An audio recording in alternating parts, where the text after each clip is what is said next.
யூஸ்ஃபுல்லாக 4 டிப்ஸ் பற்றி தெரிஞ்சுக்கலாமா? முதல்ல ஹேர் ஃபால் இருந்தாக்கா வெந்தயத்தை ஊற வச்சு அது கூட தயிர் சேர்த்து அரைச்சி தலையில் அப்ளை பண்ணும்போது உங்களுக்கு ஹேர் ஃபால் குறையும். ஆனால் சைனசைட்டிஸ் பேஷண்ட்டு இதை ட்ரை பண்ணாதீங்க. நெக்ஸ்ட்டு பார்த்தீங்கன்னா டைஜஷன் ஆகலை, ரொம்ப கேஸ் ஃபார்ம் ஆகுது, வயிறு ப்ளோட்டிங்காக இருக்குது, உப்புசமாக இருக்குது அப்படின்றவங்க ஓமம், பெருஞ்சீரகம், சீரகம் இது எல்லாத்தையும் சேர்த்து ஈக்குவல் அமௌண்ட் எடுத்து தண்ணியில் கொதிக்க வச்சு கஷாயமாக 60 ml வீதம் 3 to 4 டைம்ஸ் எடுக்கும்போது உங்களுக்கு அந்த ப்ளோட்டிங் குறையும். டைரியா ஆகிட்டே இருக்குது, வயிறு வலிச்சு போகுது அப்படின்றவங்க சீரகம் எடுத்து நல்லா கருக்கிட்டு அதில் தண்ணி எடுத்து அதை ஊற்றி கொதிக்க வச்சு அதை கஷாயமாக 60 ml 3 to 4 டைம்ஸ் நீங்கள் எடுக்கும்போது உங்களுக்கு குறையும்.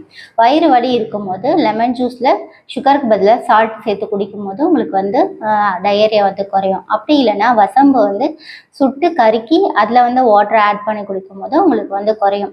யூரின் போகிறதுக்கு ரொம்ப எரிச்சலாக இருக்குது, வயிறு வலிக்குது அப்படின்ற பேஷண்ட் என்ன பண்ணுங்கன்னா ஆமணக்கு இலையை எடுத்து வதக்கி ஒற்றனை வயிற்றுக்கு மேலே கொடுக்கும்போது உங்களுக்கு அந்த ப்ராப்ளம் குறையும். அது இல்லாமல் ஒரு ஸ்பூன் சுகர் எடுத்துட்டு 2 பிஞ்ச் சால்ட் எடுத்துட்டு ஒரு டம்ளர் வாட்டரில் மிக்ஸ் பண்ணி குடிக்கும்போது உங்களுக்கு இந்த பிரச்சனை குறையும். இது இல்லாமல் இளநீரும் எடுத்துக்கலாம்.